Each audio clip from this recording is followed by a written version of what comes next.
समय का पल पल और हमारे शरीर का कण कण हम देशवासियों को विकसित भारत के सपने को पूरा करने के लगाएंगे। हमने देश की जनता को कहा था 24/7 फॉर 2047। आज मैं इस सदन में ही दोहराता हूं कि हम उस काम को अवश्य पूरा करेंगे। आदरणीय सभापति जी, 2014 के उन दिनों को याद कीजिए। उन 2014 के उन दिनों को याद करेंगे तो हमारे ध्यान में आएगा कि हमारे देश के लोगों ने उनका आत्मविश्वास खो चुका था। देश निराशा की गर्त में डूब चुका था। ऐसे समय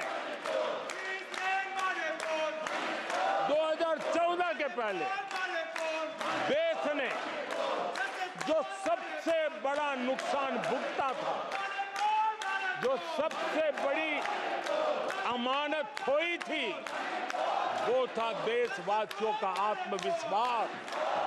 और जब विश्वास और आत्मविश्वास खो जाता है तब उस व्यक्ति को, उस समाज को, देश को खड़ा होना मुश्किल हो जाता है। और उस समय सामान्य मानवी के मुंह से यही निकलता था कि वो इस देश का कुछ हो नहीं सकता।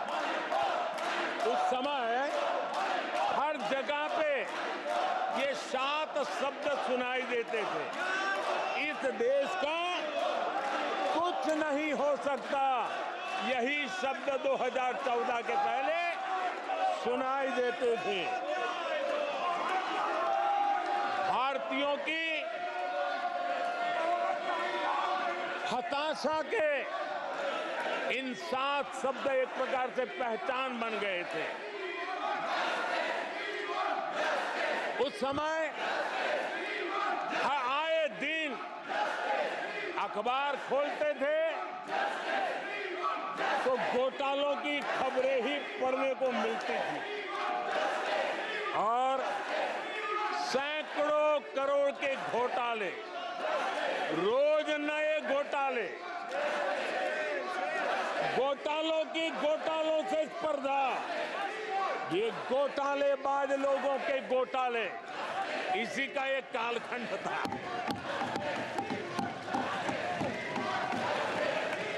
और बेशर्मी के साथ सार्वजनिक रूप से स्वीकार भी कर लिया जाता था कि दिल्ली से 1 रुपया निकलता है तो 15 पैसा पहुंचता है। 1 रुपये में 85 पैसे का घोटाला। इस घोटालों की पॉलिसी पैरालिसिस था। फ्रेजाइल 5 में पहुंच चुके थे। भाई भतीजावाद इतना फैला हुआ था कि जिसके लिए सामान्य नौजवान तो आशा छोड़ चुका था कि अगर कोई सिफारिश करने वाला नहीं है तो जिंदगी अटक जाएगी। ये स्थिति पैदा हुई थी। गरीब को घर लेना हो, हजारों रुपए की रिश्वत देनी पड़ती थी। आदरणीय सभापति जी, अरे गैस के कनेक्शन के लिए मेंबर पार्लियामेंट के यहाँ, सांसदों के यहाँ अच्छों को चक्कर काटने पड़ते थे और वो भी बिना कट के लिए गैस के कनेक्शन नहीं मिलते थे।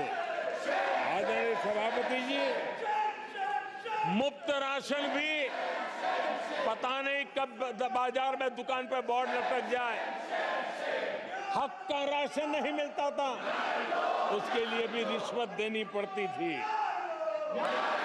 और हमारे ज्यादातर भारतीय भाई बहन इतने निराश हो चुके थे कि वो अपने भाग्य को दोष दे करके, अपने नसीब को दोष दे करके जिंदगी काटने के लिए मजबूर हो जाते थे। आदरणीय सभापति जी, वो एक वक्त था 2014 के पहले जब वो 7 शब्द हिंदुस्तान के जनमन में स्थिर हो चुके थे। निराशा की गर्त में डूबा हुआ समाज था। तब देश की जनता ने हमें सेवा करने के लिए चुना और वो पल देश के परिवर्तित युग का प्रारंभ हो चुका था। और 10 साल में मैं कहूंगा मेरी सरकार की अनेक सफलताएं हैं, अनेक सिद्धियां हैं, लेकिन एक सिद्धि जिसने हर सिद्धियों में भी जोर भर दिया, ताकत भर दी, वो थी देश निराशा की गर्त में से निकल करके आशा और विश्वास के साथ खड़ा हो गया। देश में आत्मविश्वास बुलंदी पर पहुंचा और उसके कारण वो सब वक्त का जो शब्द थे देश की युवा पीढ़ी की डिक्शनरी से निकलने लगे। धीरे धीरे देश के मन में स्थिर हो गया। जो 2014 से पहले कहते थे कुछ नहीं हो सकता, वो कहने लगे तब इस देश में सब कुछ हो सकता है, इस देश में सब कुछ संभव है। ये विश्वास जताने का काम किया हमने। जब हमने सबसे पहले तेज 5G रोल आउट हमने दिखाया, आज देश कहने लगा तीव्र गति से 5G का रोल आउट होना। देश गौरव से कहने लगा भारत कुछ भी कर सकता है। आदरणीय सभापति जी, वो एक जमाना था जब कोयले घोटाले में बड़ों के हाथ काले हो चुके थे। आज कोयले का सर्वाधिक उत्पाद, सर्वाधिक प्रोडक्शन, आज कोल प्रोडक्शन के विक्रम हुए हैं और इसी के कारण देश अब कहने लगा है अब भारत कुछ भी कर सकता है। आदरणीय सभापति जी, वो एक समय था 2014 के पहले जब फोन बैंकिंग करके बड़े बड़े बैंक घोटाले किए जा रहे थे। अपनी पर्सनल प्रॉपर्टी की तरह बैंक का खजाना लूट लिया गया था।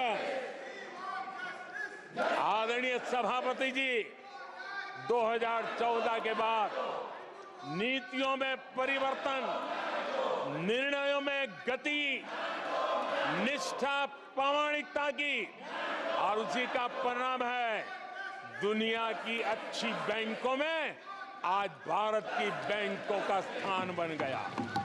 आज भारत की बैंक सर्वाधिक मुनाफा करने वाली बैंक बन गई और लोगों की सेवा करने की जगह।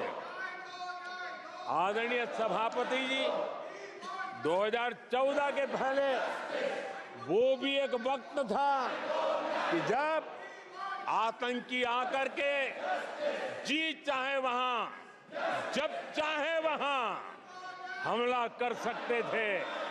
2014 के बाद स्थिति ये बनी कि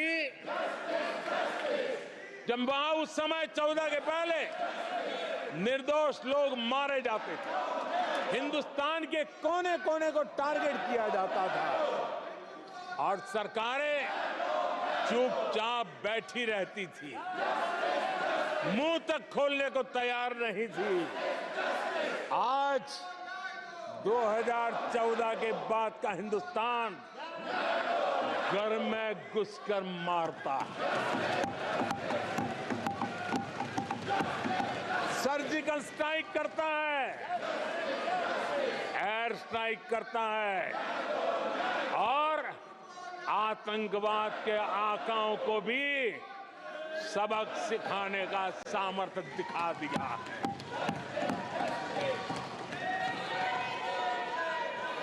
आज आदरणीय सभापति जी, देश का एक एक नागरिक जानता है कि अपनी सुरक्षा के लिए भारत कुछ भी कर सकता है। आदरणीय सभापति जी, आर्टिकल 370 इसकी पूजा करने के वाले लोगों ने, वोट बैंक की राजनीति का हथियार बनाने वालों ने 370 को उसने जम्मू कश्मीर का जो हालात कर दिए थे, वहां के लोगों के अधिकार छीन लिए थे। भारत का संविधान जम्मू की कश्मीर की सीमा में प्रवेश नहीं कर सकता था और यहां संविधान सर पे रख करके नाचने वाले लोग संविधान को जम्मू कश्मीर में लागू करने का हौसला नहीं रखते, बाबा साहब अंबेडकर का अपमान किया करते थे। और 370 का वो जमाना था, सेनाओं पर पत्थर चलते थे और लोग निराशा में डूब करके कहते थे अब तो जम्मू कश्मीर में कोई हो नहीं सकता है। आज आर्टिकल 370 की दीवार गिरी, पत्थरबाजी बंद है, लोकतंत्र मजबूत है और लोग बढ़ चढ़ करके भारत के संविधान में भरोसा करते हुए, भारत के तिरंगे झंडे पर भरोसा करते हुए, भारत के लोकतंत्र में भरोसा करते हुए बढ़ चढ़ करके मतदान करने के लिए आगे आ रहे हैं। ये साफ साफ दिखाई देता है। आदरणीय सभापति जी,